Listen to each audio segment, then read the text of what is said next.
The story begins with a young boy named Gaabimaru, who is just seconds away from his execution. The executioner raises his sword and strikes Gaabimaru's neck again and again, but instead of cutting him, the blade suddenly breaks apart, shocking every official present. After that, Gaabimaru is taken back to his prison cell, where we learn that he had been trained as a shinobi since childhood, making his body far stronger than any normal humans. A woman named Sagiri writes down everything she sees and explains that for a shinobi like Gaabimaru, breaking a sword with his bare body is not considered impossible. Gaabimaru himself proves the point by insulting the executioner, saying that someone with such weak technique could never possibly kill him. The next day, the Lord orders a new punishment and decides that Gaabimaru should be burned alive. But even when his body is covered in flames, everyone is left speechless because he still refuses to die. The Lord becomes frustrated when Gaabimaru is once again sent back to his cell completely unharmed. Gaabimaru, however, says he is not fighting back at all and claims that he truly wants someone to kill him. Sagiri explains that her duty is only to watch what happens and record every detail. Gaabimaru then tells her that he never knew his parents and was told they were murdered by the village chief when he was only an infant. He says he has no hopes, goals, or personal wishes,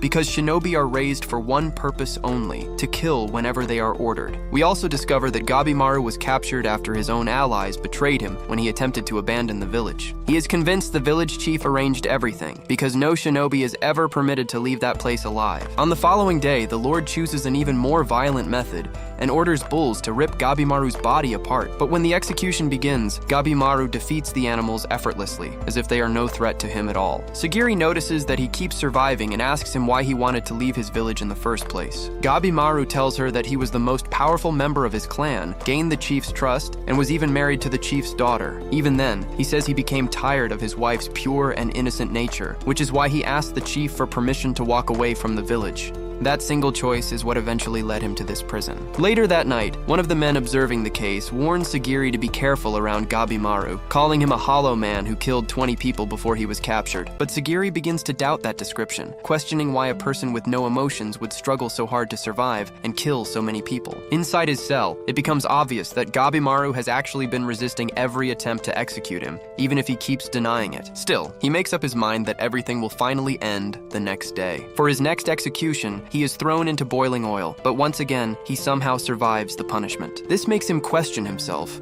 wondering why he still cannot die if he really has nothing left to live for. By this point, the Lord is terrified and simply wants the whole situation to be finished. Sagiri then tells him that the proper preparations have already been made. Gaabimaru is led through an underground passage while the Lord laughs to himself, believing that Gaabimaru's end has finally arrived. Soon, Gaabimaru is taken into a room where Sagiri is already standing and waiting for him. The Lord reveals that Sagiri is from the Yamada clan, a family known for sword testing and executions, and says she has the skill to kill Gaabimaru with one clean strike. Gaabimaru pictures her slicing off his head and immediately understands that she is not an ordinary opponent. Suddenly, he breaks out of his restraints and Sagiri instantly moves in to cut him down. Gaabimaru avoids her slash, but he is shocked when he realizes that his neck has still been wounded. Sagiri keeps attacking without giving him any room to breathe, while Gaabimaru continues dodging her strikes. She tells him that she knows he was lying about not caring for his wife, and that deep down, he truly loves her. Sagiri says that this love is the real reason he keeps holding on to life.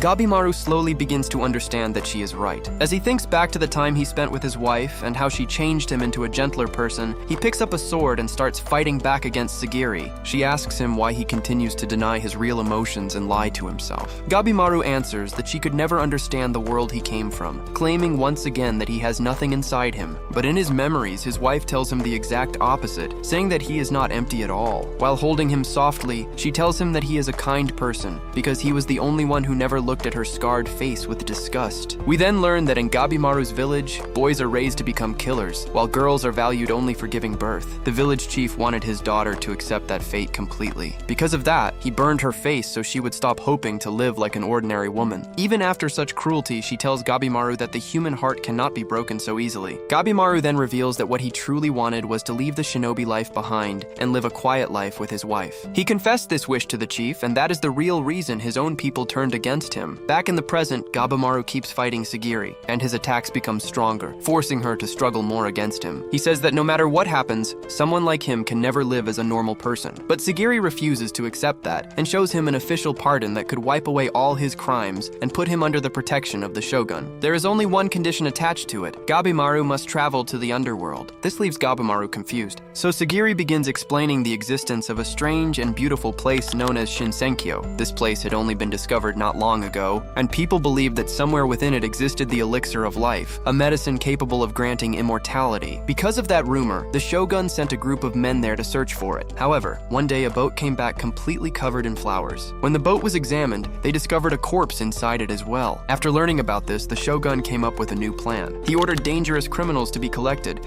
treating them as disposable people, and decided to send them to the island to bring back the elixir, offering them a full pardon if they managed to succeed. Sagiri explains that her job is to choose the criminals who are fit for this mission. After seeing something valuable in Gaabimaru, she tells him that his wife is still waiting for him back in the village, and if he ever wants to meet her again, his only chance is to take part in the expedition. But the Lord still refuses to let Gaabimaru live and commands his guards to kill him. Gaabimaru then activates his ninjutsu, sending flames bursting from his body and effortlessly taking down every guard in the room. The Lord falls to his knees, shaking in terror, while Gaabimaru agrees to the mission, now fully determined to stay alive and make it back home. In a flashback, Sagiri sees her father carry out an execution with such flawless skill that the victim does not even understand that his head has already been cut off. From that moment, Sagiri decides that she wants to master the same technique. Later, when she finally begins performing executions herself, she is able to do the job properly. However, in her mind, the people she has killed continue to appear and torment her. A man named Aizen notices that hesitation and fear are present in the way she uses her sword, and because of that, her victims end up suffering painful deaths. He tells Sagiri to look at the reflection in her blade, explaining that the sword shows the truth. Back in the present, Sagiri covers Gaabimaru's eyes with a blindfold and brings him over to stand with the other criminals. They are then told that the shogun is seated in front of them. The group receives their mission. They must travel to Shinsenkyo and bring back the elixir of life. Whoever succeeds will receive a pardon. The speaker begins describing the island, but the criminals cut him off, saying that the whole story sounds like some kind of fairy tale. They are then ordered to take off their masks, and once they do, they see a man whose body has flowers growing out of it. It is revealed that this man had actually survived the expedition and returned alive, but strange lumps appeared all over his body, and those lumps eventually began to bloom. Criminals start feeling unsure about the mission, since none of them wants to throw away their life on a dangerous island. But one official reminds them that every single one of them has already been sentenced to death. Because of that, being allowed to go to the island is actually being presented as a generous chance. A criminal named Nurugai points out that they know almost nothing about the island, and questions whether the elixir is even real. The official tells them that anyone who wants to quit is free to do so. One man tries to walk away, but he is instantly executed. The official then explains that members of the Yamada clan will accompany them as monitors on the island. If any criminal tries to cause trouble, they will be killed immediately. He warns them not to attempt anything suspicious. He also adds that if their assigned monitor dies for any reason, the criminal connected to that monitor will also be executed. The shogun then whispers something into the official's ear. After hearing it, the official announces that the number of criminals must be reduced before the journey begins, because they do not have enough resources to take all of them to the island. The criminals are confused by this, but a man named Chob calls them fools while choking another criminal to death. He points out that the officials are not stopping him, so he realizes that they actually want the criminals to kill each other. Soon, the entire group breaks into a violent fight, while the shogun watches the chaos with excitement. However, the official sees the whole thing as nothing more than meaningless bloodshed.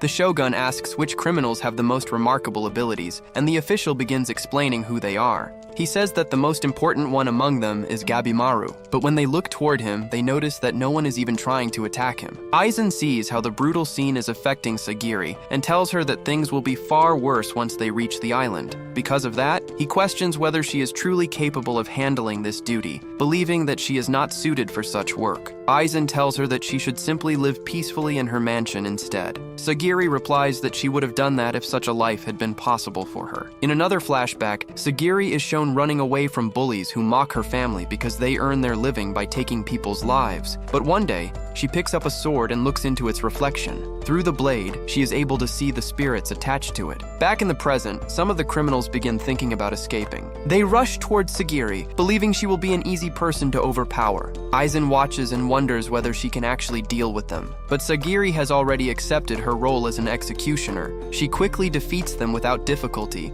though once again she begins to feel the presence of the people she has killed haunting her. Then those spirits fade away when Gaabimaru says that killing others is never something that can be considered right. Gaabimaru asks if there is another way to decide who will join the expedition, because not everyone wants to murder each other just to survive. The official threatens him and tells him to be careful with his words before ordering one of the men to attack.